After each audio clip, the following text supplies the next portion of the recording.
buenos días.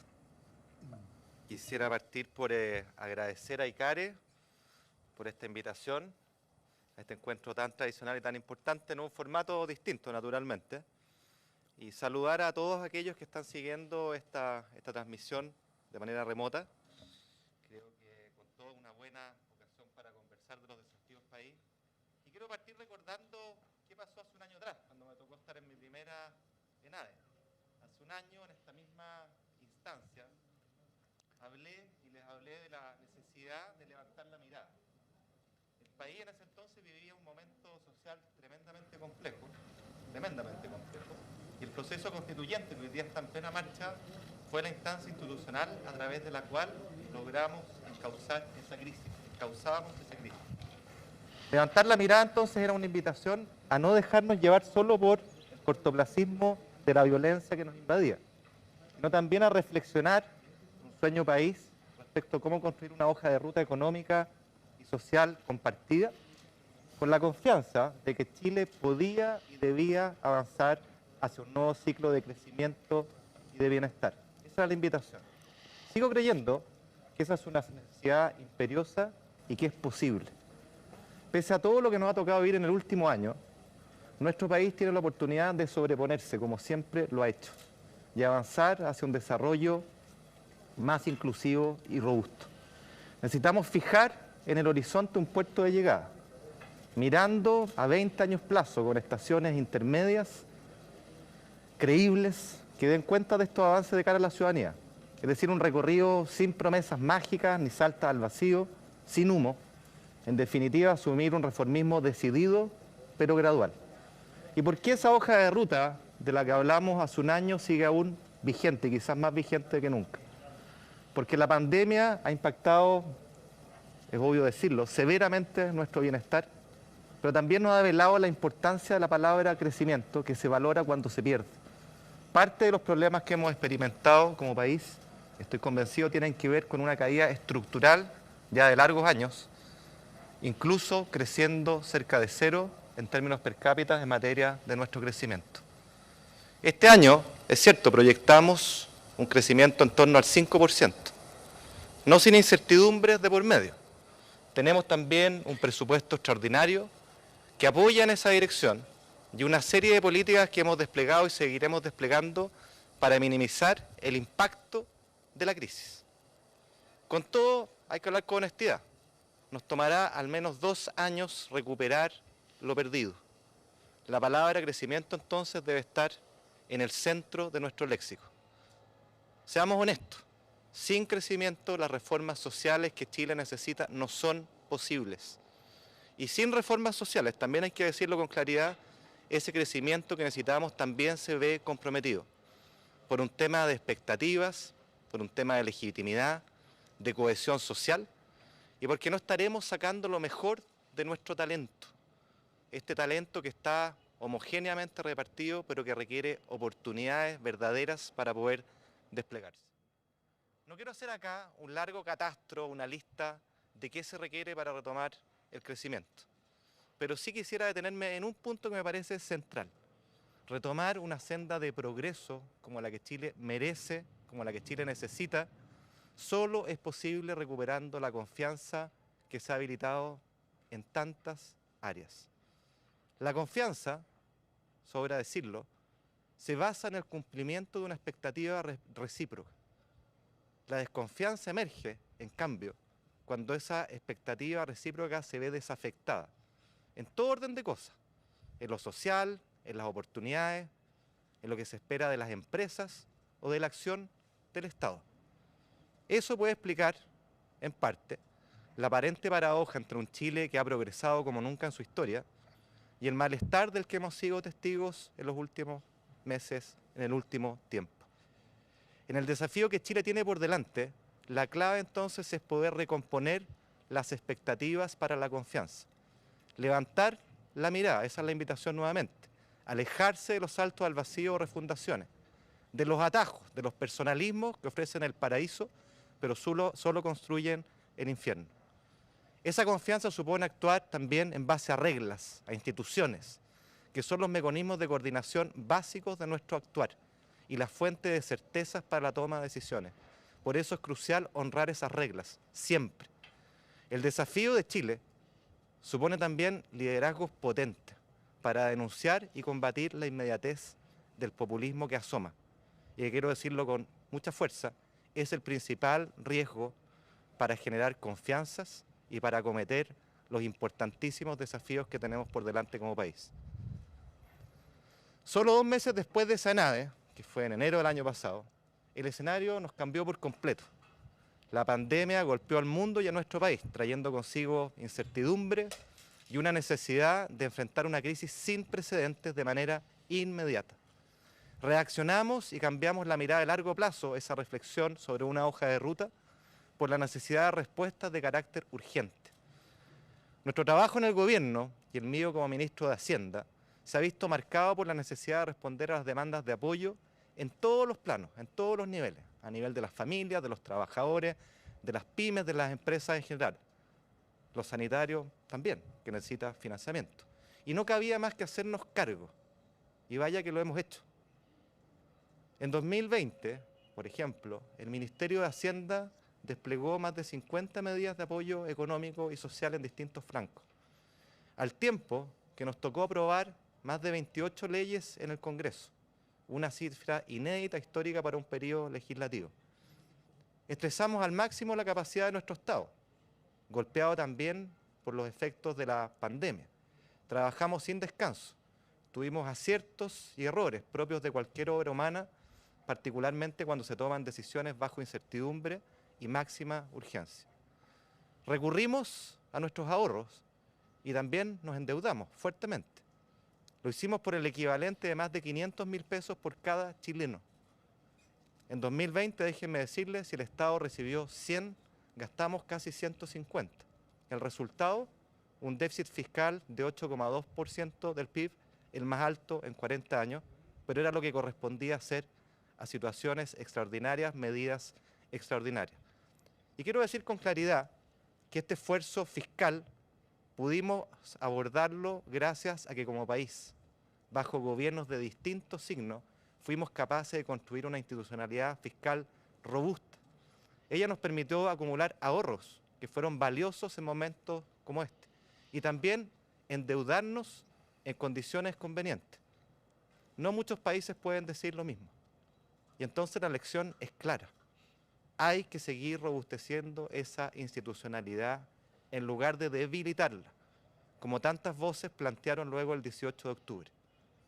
Y por lo mismo, superada esta crisis, debemos proceder a una necesaria consolidación fiscal que garantice la sostenibilidad de las cuentas públicas. Como país, no solo como gobierno, como país, hemos hecho un esfuerzo enorme. Así lo han reconocido distintos organismos internacionales, independientes del gobierno de turno, como el Banco Mundial o el Fondo Monetario Internacional. Chile ha sido el país de la región que en proporción a su PIB más recursos ha movilizado en esta pandemia. Quiero dar sencillamente algunos ejemplos de lo que hemos hecho. En materia de transferencia a las familias que han tenido pérdidas de ingresos, partimos con un IFE que llegaba a poco más de 3 millones de personas. Terminamos llegando a más de 8 millones de personas. 4 de cada 10 chilenos recibieron y están recibiendo y recibirán en consecuencia el IFE durante la pandemia. Quiero decir además que en las distintas transferencias monetarias, gasto público en transferencias de apoyo a las familias, hemos gastado en promedio desde que partió la pandemia 1.000 millones de dólares al mes. Quiero poner este número en perspectiva porque a veces se nos olvida. El 2019, cuando hicimos un avance importantísimo en el pilar solidario de nuestro sistema previsional, ampliando los beneficios, incrementando las pensiones en hasta un 50%, ese esfuerzo fue saludado con fuerza como la principal reforma luego de la creación del pilar solidario por la presidenta Bachelet. Ese esfuerzo tan aplaudido costaba también 1.000 millones, pero al año, no al mes. Hemos también desplegado apoyos para las pymes, para nuestras empresas que han tenido problemas, qué duda cabe. Y por eso el programa FOGAPE ha sido una palanca fundamental de este apoyo. Es un programa que ha movilizado 14.000 millones de dólares, que ha llegado a cerca de 300.000 empresas, Y para poner en perspectiva esto, quiero decir que en 2009-2010, el mismo programa FOGAPE, que fue importantísimo, llegó a 75.000 empresas y movilizó 2.400 millones de dólares, es decir, cifras significativamente menores que lo que este programa ha significado y que hoy día estamos reforzando en el Congreso. La Ley de Protección del Empleo, que significó salvar cientos de miles de empleos, que es el principal dolor y la principal prioridad que tenemos hoy día como gobierno. O el programa de subsidio al empleo, 2.200 millones de dólares para apoyar la contratación y para apoyar a aquellos trabajadores y trabajadoras suspendidas para que puedan volver a sus puestos de trabajo. La buena noticia es que a 3 meses de su implementación, más de 350.000 trabajadores y trabajadoras se han inscrito en este programa. Este gran esfuerzo fiscal, quiero decirlo, se mantendrá en 2021 a través de un presupuesto extraordinario de más de 73.000 millones de dólares, que es fruto del diálogo y los acuerdos. Es fruto del acuerdo del 14 de junio, que tuve el honor de encabezar, y que creó un fondo extraordinario por 12.000 millones de dólares para enfrentar la pandemia. Pero es cierto, frente a la demanda de inmediatez y las necesidades en todos los ámbitos, por supuesto, todo esfuerzo parece insuficiente. Pero estoy seguro que con la calma, con la distancia del tiempo, se valorará en su real dimensión lo que nuestro gobierno y nuestro país ha hecho en esta crisis. Si lo propio de la pandemia, y es comprensible, ha sido la demanda por inmediatez y un debate político muchas veces polarizado y muchas veces más cargado a las emociones que a la racionalidad, hoy quiero levantar una alerta de cara al futuro y a los desafíos que tenemos por delante. El riesgo de que esta demanda por inmediatez se prolongue, aún después de que la pandemia haya pasado. Y ocurre, es obvio, que el futuro no puede construirse en base a inmediatez. El riesgo del populismo que asoma es cierto y debemos tomarlo muy en serio. ¿Cuál populismo? El facilista, el de atajos, el que se preocupa solo de lo inmediato con una lógica cortoplacista y sin mirar las consecuencias mañana. Digámoslo con todas sus letras. El gran enemigo que enfrentamos, el gran enemigo que tiene nuestros desafíos, es el populismo de la inmediatez. Y hay que derrotar al populismo. El desarrollo económico y social de mediano y largo plazo dependen de ello. La calidad de nuestra democracia depende de ello. Y podemos hacerlo, pero necesitamos la valentía de hablarle con honestidad a las personas, sin falsas promesas, aunque esto no sea popular en Twitter. Donde el populismo nos diga atajos, nosotros digamos caminos, rutas. Donde diga personalismo, nosotros digamos más democracia y mejores instituciones. Donde diga soluciones mágicas, digamos rigor. Y también necesitamos honrar las reglas del juego, sin atajos ni resquicios. En el momento actual es cierto, esa batalla puede parecer impopular. Pero déjenme decirles qué es lo que corresponde hacer. Por eso, por impopular que fuera, no tuvimos ninguna duda en recurrir al Tribunal Constitucional para hacer frente a una forma de legislar que amenaza con difuminar los márgenes de los poderes del Estado. Por impopular que fuera, no cabía otra acción que la de defender las reglas que nos rigen hoy. No hacerlo, lo dijimos tantas veces, no solo es comprometer la salud de nuestra democracia, sino también la del proceso constituyente. Y la pregunta acá es la siguiente. Si no se respetan las reglas de la actual Constitución, ¿qué señal estamos dando respecto al respeto de las reglas de la nueva Constitución que masivamente los chilenos decidimos darnos? Es fundamental salir del cortoplacismo, luchar contra el cortoplacismo y levantar la mirada. Hay que salir de la inmediatez, incluso en tiempos de pandemia. Y es por eso que en el Ministerio de Hacienda hemos querido dar pasos en lo que vemos como pilares relevantes de una estrategia para acometer algunos de los desafíos fundamentales de mediano y largo plazo que creemos tiene Chile. Permítanme enumerar algunos de ellos. En primer lugar está la modernización del Estado. En esta crisis, digámoslo con todas sus letras, el Estado mostró grandes falencias. Y estas falencias afectan a las personas, muchas de las cuales la gran mayoría de los chilenos y las chilenas solo tienen al Estado como único prestador de servicios. Déjenme darles solo un ejemplo, impactante pero cierto, que muestra cómo en ciertos aspectos tenemos niveles de precariedad grandes en el Estado. Quiero contarles que en pleno siglo XXI no contábamos con información tan básica como tener la nómina completa de empleados públicos, particularmente a nivel de los municipios. Por esto hemos comprometido por ley contar con esa información en 2021, información que abriremos a la ciudadanía a través de un portal único para fines estadísticos. Mientras me dirijo a ustedes, se está llevando a cabo un inédito proceso de consulta ciudadana, de consulta pública, para modernizar nuestro empleo público. Se trata de la principal reforma en 30 años. Y el norte es claro, se trata de poner al Estado al servicio de los ciudadanos y no al revés. Este proyecto será ingresado al Congreso en los meses que vienen, luego de esta consulta. Quisimos escuchar a la ciudadanía porque queremos un Estado para la ciudadanía. Y sabemos que no será una discusión fácil. Choca con tradiciones, choca con grupos de interés, choca con el statu quo, la forma usual de hacer las cosas. No será fácil, pero es estrictamente indispensable y bien vale asumir los costos de popularidad o otra índole que esto suponga. Otras medidas que estamos abordando tienen que ver con lo que yo les conté el año pasado de una agenda de mejor gasto público. Cómo gastamos mejor los recursos que con esfuerzo nos entregan todos los chilenos, todas las chilenas con sus impuestos. Y quiero contarles que estamos próximos a ingresar un proyecto de ley que hemos trabajado arduamente, que moderniza las compras públicas para tener una cancha más abierta, más competitiva y en definitiva para que el Estado pueda pagar menos por lo mismo, es decir, utilizar mejor los recursos de los chilenos. Y también señalar que este año llevamos a cabo una inédita evaluación de los más de 600 programas sociales y no sociales.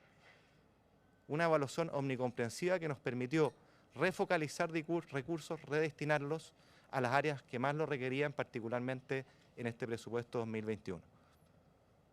Un segundo gran desafío de largo plazo que estamos abordando tiene que ver con la informalidad laboral. Informalidad, tengámoslo claro, significa precariedad, significa estar fuera del sistema de protección social y también fuera, de alguna manera, del contrato social. Solo pensemos, por ejemplo, en el impacto que tiene la informalidad en uno de los grandes temas que estamos discutiendo hoy día, la reforma de las pensiones. Una reforma y un debate donde el acento ha estado más puesto en la tasa de cotización, en circunstancias que tanto o más importante es ampliar la base de cotizantes, y esa base de cotizantes solo es posible de ser ampliada apelando o atacando el problema de la informalidad. ¿Cuántas veces hemos escuchado, cualquiera de nosotros, frases como esta? Cotíceme por el mínimo para no perder los beneficios sociales. Estoy seguro que muchos de nosotros o algún conocido la ha escuchado. En muchos casos, nuestra política social castiga la formalidad, castiga el esfuerzo, cuando debería ser precisamente al revés. No es posible que un progreso personal o familiar, que significa salir del X% más vulnerable, significa al mismo tiempo perder completamente la ayuda del Estado.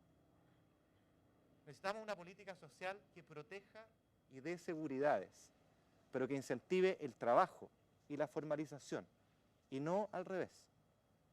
Debemos movernos hacia la lógica de aquello que pusimos en marcha el año 2020, el ingreso mínimo garantizado, es decir, un esquema de transferencias directas del Estado, decrecientes, van bajando a medida que los ingresos suben, pero no se pierden del todo, decrecientes los ingresos formales. Creo que ese es un desafío para nosotros como Estado, para que la política social se vaya modernizando y apunte a lo esencial, a premiar la formalización, a no castigar los ingresos formales, en lugar de hacer tantas veces lo contrario, que es parte del problema que tenemos hoy. Y así como estas transferencias pueden ser muy importantes para fomentar la formalización, también lo son, tengámoslo claro, para disminuir la desigualdad. El año pasado, en esta misma nave, les mostré algunas cifras. La desigualdad de ingresos de Chile, de mercado, es decir, antes de la acción del Estado, sorprendentemente para muchos, no es distinta ni de la de Alemania ni de la de países como Finlandia. Sin embargo, a partir de la acción del Estado, esos países logran reducirla significativamente y nosotros muy poco. Un cuarto de esa reducción viene por un sistema tributario progresivo y 3/4 de ella, es decir, la parte sustancial, viene por las transferencias directas del Estado a las personas. En estos precisos momentos, a partir de una convocatoria que hiciera el Ministerio de Hacienda, un consorcio de 7 destacadísimas universidades chilenas está trabajando con académicos de diversas disciplinas en una propuesta que, levantando la mirada, una vez más, nos permita enfrentar el inmenso desafío de la informalidad laboral desde las complejas aristas que tiene. Esto no es de la noche a la mañana, esto es un proceso y por eso la invitación a levantar la mirada en esta materia. Déjenme plantear un tercer eje en el cual siempre hemos tratado de insistir con mucha fuerza: la competencia y la legitimidad de los mercados. Necesitamos más y mejor mercado, no menos mercados como algunos postulan. Mercados abiertos y competitivos en el plano doméstico y también en el internacional, a propósito del TPP-11. Y más y mejor mercado requiere abogar siempre, siempre, por la competencia y no por la defensa de las empresas incumbentes o de los grupos de interés. Pasa por hacer una y otra vez la diferencia entre ser pro mercado y ser pro empresa. Sutil, pero enorme diferencia. Recuperar la confianza, que es algo que hemos reiterado en distintos momentos, que he reiterado en distintas instancias de esta intervención, requiere de un mercado con reglas impersonales, donde no nos tiemble la mano a la hora de sancionar a los que no quieren un juego limpio. Un mercado percibido como de cartas marcadas, de amigotes, es receta segura para su ilegitimidad y su fracaso. Y acá hay que ser muy, muy claro. La ausencia de sanciones o la existencia de multas irrisorias, cuando se transgreden gravemente las reglas del juego, minan la confianza severamente. Lo hemos visto en el mercado de valores. Mercados bien desarrollados requieren sanciones a la altura. Es lo que ocurre en los países que más admiramos y hoy en Chile estamos a puertas de tener una ley que avanza en esa dirección. Y es por esto que llamo al Congreso, hago un llamado al Congreso a dar el último empujón a este proyecto de ley de agentes de mercado para que en las próximas semanas podamos decir que es ley de la República. Pero esto no es lo único. Estamos avanzando con fuerza del Ministerio de Hacienda en desarrollar una propuesta para la fintech y el open banking, la banca abierta, que busca bajar las barreras de la entrada y promover la competencia fuertemente en el mercado del crédito a través de la variable competitiva clave del siglo XXI, la portabilidad de los datos personales. Y para ello es fundamental asegurar un ecosistema robusto que resguarde esos datos personales tan preciados. Y es por eso que hemos acelerado la tramitación del proyecto de ley de protección de datos personales en el Congreso. Cuarto elemento importante. Como les conté recién, Chile saldrá de esta crisis habiendo exigido fuertemente sus cuentas fiscales. Es fundamental honrar el acuerdo de junio, del 14 de junio, en términos de proceder a una necesaria consolidación fiscal. Y conjuntamente con una mayor eficiencia del gasto público. Ello supondrá recursos en los próximos años, particularmente para financiar los necesarios desafíos sociales que como país tenemos por delante. Hay quienes entonces plantean que la bala de plata es aumentar sin más la carga tributaria a niveles de países que tienen un ingreso de país desarrollado. Lo concreto es que en esta materia, en materia de carga tributaria, correctamente medida, son 5 puntos del Producto Interno Bruto los que nos separan del promedio de la OCDE. Pero seamos claros, también nos separan $17.000 de ingreso per cápita. Lo anterior subraya un hecho esencial, que en los próximos años, en los años por venir, deberemos ir cerrando efectivamente esa brecha de carga tributaria, pero conforme también vayamos cerrando las brechas de ingresos que nos separan del mundo desarrollado. Es decir, conforme vayamos creciendo. Este transitar supone dibujar una hoja de ruta tributaria seria, que mire al futuro. Necesitamos un sistema tributario simple, justo, eficiente y también, y muy importante, que sea pro crecimiento, que sea pro inversión. Un sistema, en definitiva, que recaude más y que nos permita crecer. Esos elementos que tradicionalmente se plantean como dicotómicos no lo son. Pueden ir de la mano y estoy seguro que debe ser así. Necesitamos un sistema tributario también que apunta a disminuir la evasión, junto con revisar exenciones tributarias, es decir, tratamientos tributarios diferenciados o privilegios. que siempre deben ser rigurosas y transparentemente justificadas. En estos momentos, una comisión compuesta por 18 destacadísimos economistas, liderados por Rodrigo Vergara, está delineando una propuesta para esa hoja de ruta tributaria que esperamos, sinceramente, permita iluminar el debate. Déjenme abordar el último punto de desafío futuro que estimo fundamental: los acuerdos, la nueva Constitución y el equilibrio político. Se trata de un desafío de mediano plazo fundamental. El desafío tal vez más importante que enfrentamos es la capacidad de generar acuerdos. Las reformas más importantes que tenemos por delante solo pueden acometerse a través de acuerdos. Es lo que nuestra historia reciente demuestra y también lo que nos piden 8 de cada 10 chilenos: acuerdos. Pero los acuerdos solo pueden darse en un clima de diálogo y no en uno de polarización y de desconfianza. Y parte central del problema que tenemos hoy es que nos hemos ido acercando a lo que los economistas llamamos un dilema del prisionero. Un dilema del prisionero en el cual tiende a primar un equilibrio no cooperativo en lugar de los acuerdos que el país necesita para avanzar. Y ocurre que ese clima de diálogo, y este es el punto central, depende fuertemente de las reglas del juego de nuestro sistema político. La combinación hoy día de un sistema presidencial con un sistema proporcional es una mala combinación. Es una combinación que dificulta que los gobiernos puedan desplegar sus programas de gobierno, retroalimentando con ello la desconfianza y la desafección de la ciudadanía. Se trata de una combinación que dificulta la cooperación, que dificulta el diálogo y los acuerdos que necesitamos de cara al futuro. El proceso constituyente ofrece una oportunidad valiosa para repensar este equilibrio y hacer de la política un juego más colaborativo.